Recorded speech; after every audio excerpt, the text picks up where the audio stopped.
The president talked about unemployment. Well, he talked about the economic situation, and we know that unemployment right now is down in California, which is a good thing. But are we really all feeling that yet? So I've called in our commentator, Peter Mathews, Professor Peter Mathews, to join us, and we're going to take a look at this whole notion of where we are right now in the job situation. I don't care whether it is going to be black, white, blue, pink, or checkered. Everyone wants a job, and it's the right thing to do in America. Professor and political analyst Peter Mathews right after this. First, though, one of the things that, besides Mike saying double, he says it in such a tasty way. I might be getting hungry about that.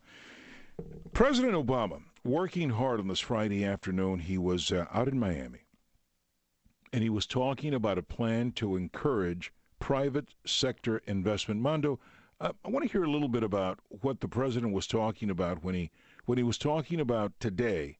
Let me just say this. Let me begin with his announcement of a new partnership in our nation. Go. Today I'm expanding on a proposal I made on the State of the Union. I'm calling it a partnership to rebuild America. It's a partnership with the private sector that creates jobs, upgrading what our businesses need most. Modern ports to move our goods, modern pipelines to withstand a storm, modern schools worthy of our children. And my plan does three things. First, we'll set up an independent fund that will attract private investment to build projects like this one and make sure companies share in the risk and returns.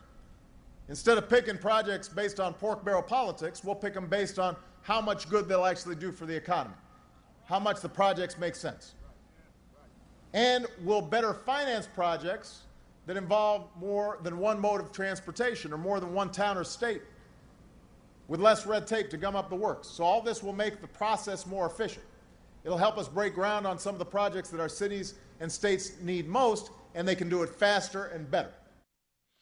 I believe that the president truly wants to accomplish this, and I want to believe that this partnership to rebuild America is going to work. But when I think about what we've seen already in some initiatives, it is not that the president lacks an understanding of big picture strategies.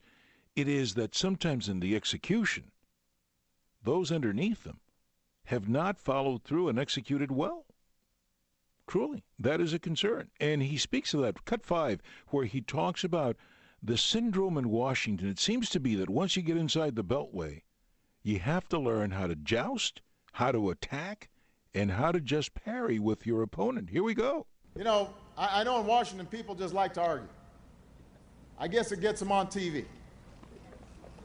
But the fact is, you've got the Chamber of Commerce and the AFL-CIO agreeing to better infrastructure, knowing that it'll help both businesses and workers.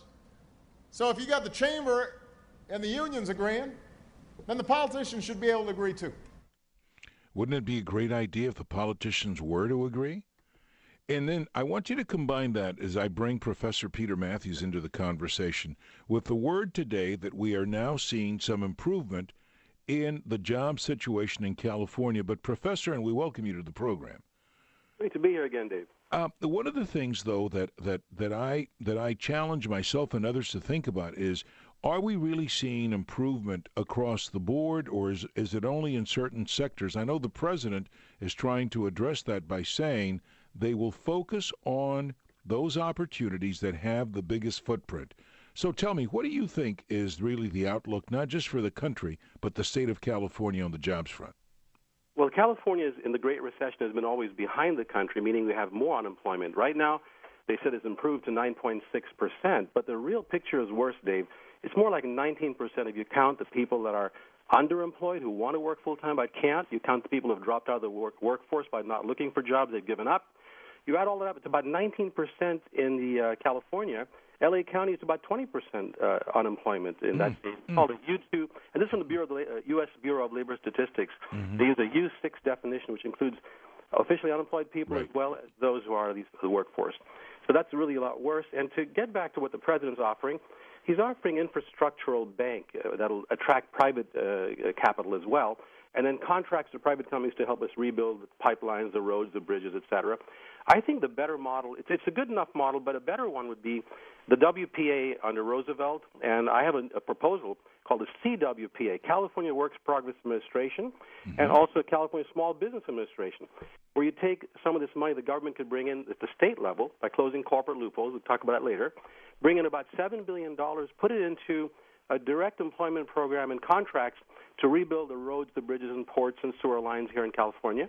And also you put about another $2.9 billion, which will come from closing the unfair loopholes, right to small business, directly, a direct loan program to small businesses to employ people, to expand their production, and believe me, that will stimulate the growth in the economy in California. We bring it down way below 9.6%, or 19%, whichever is the correct number. Yeah, you touched on something that is really important to me. You touched on that the way the numbers are being reported. And I heard recently that people who are on disability are not even considered. They're not even factored into the entire equation of what is the workforce that could be out there, because they're, in essence, they're taken out of the equation. And I think in some ways we're getting some skewed numbers. What do you think? Absolutely correct. And students are not counted as unemployed. In Europe, they count the students as unemployed, but here they're not. So there are a lot of numbers that are not adding up, and I'd say the closer number is 19 to 20% unemployment right now in the U.S. and in California. And wow. That's what's slowing everything down. That's why it doesn't seem like things are taking off from the Great Recession, because with that many people really underemployed and unemployed, they can't go out and buy the products that would need to generate manufacturing. And we've got to bring manufacturing back as well. And by the way, some counties are really suffering a lot worse than others. Look at Marin County, 5.4% official unemployment, whereas in L.A. County it's like 10.3% official. Well, so there's a big variation in California alone. And since you mentioned underemployment, not to harp on this, but yes, to harp on it. I don't want to be satisfied in barely getting by. America's families deserve better than that. We've worked our ass off for too long. We told our kids, go get an education. You're going to come back and there's going to be a place for you. And now we've lied to them. I know kids who went out, worked their tails off for 4 to 5 years, Professor, and they're now, forget flipping burgers, they're lucky to be valets in parking lots. And they're waiting tables, and it's just not right. And that's why I think if we close some of these loopholes. Let me talk about a couple loopholes, Dave. Here's one that it's called offshore tax loophole, where companies in California can send their profits overseas and get a post office box in the Cayman Islands and say they're located there, put their money in the Cayman Islands bank, and not pay any taxes on profits that were generated in this country, in this state. That's $7.2 billion worth of money that would come in taxes to California alone, and $4.2 billion from corporations and $2.9 billion from wealthy individuals. Even individuals are offshoring their money in terms of their income tax to avoid it.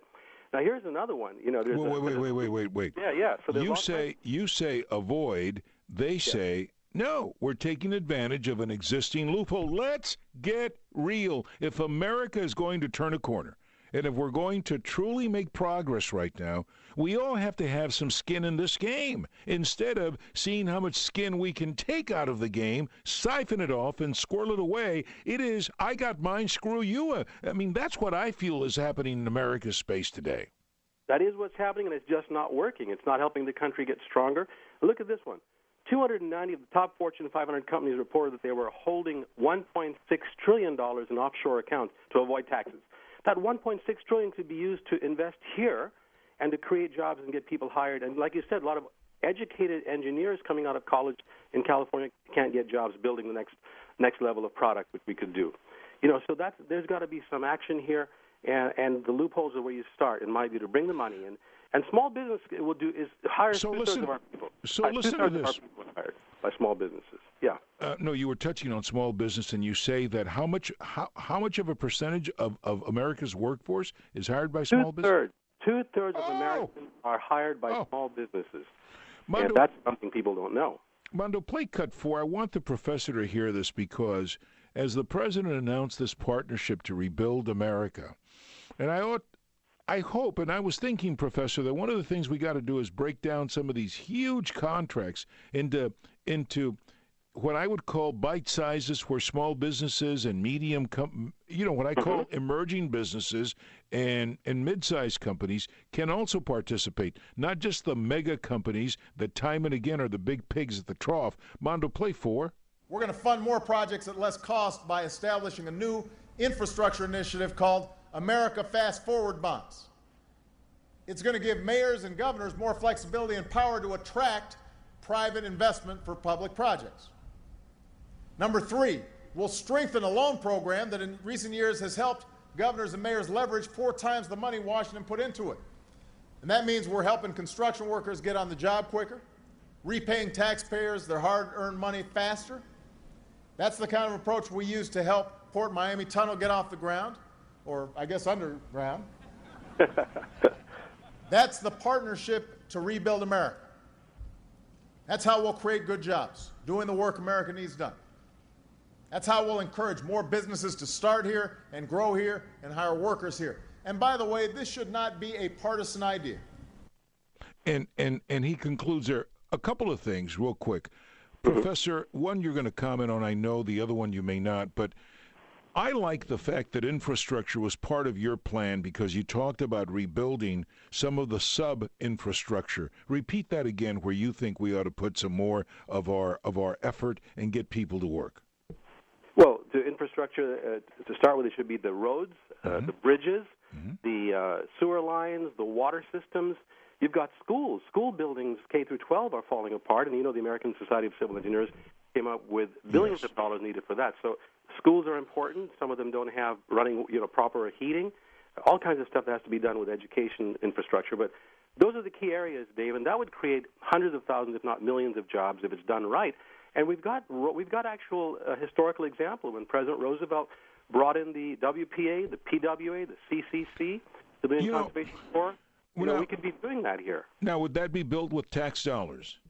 It would be built with the corporate loophole closure dollars, which means taxes that the biggest businesses are just not paying. We give an example of Facebook avoiding taxes entirely for this last year in 2012 and getting a $429 million rebate and then millions more for future years to write off. It's called a stock option loophole. Professor, you write off stock options at this. That's just not right, And here's where I have my closing thought, and that is now, though, I see more and more of our freeways are having these new expanded lanes being turned into HOV lanes. HOV, okay. And to me, it is a way of double dipping into the pockets of taxpayers. We paid for it once. Now we're going to pay for it again if we want to use it. Let me tell you, if I had known going in that I'm putting up with this inconvenience only to have to pay you to use the lane, I'd say, screw you. I'm not interested. No, seriously.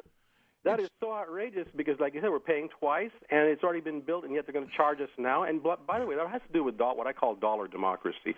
Those with the big bucks are pushing the policies through these city governments, state governments, and federal government, and we got to bring back power to the regular folks in America, my man. That's the problem. Get the lobbyists out of politics at all levels, and that way this won't happen. It's just wrong to charge us twice for roads like that and make us pay when we already have paid for the HOV lanes. Now they're going to charge us these tolls. Well, Professor, keep an eye on the economic front for us and bring us the updates. We appreciate that. And also, I really appreciate the fact you're teaching the next generation of scholars how to keep a sharp eye on these slimeball politicians. Thank you again, sir. You're welcome, sir. Take care.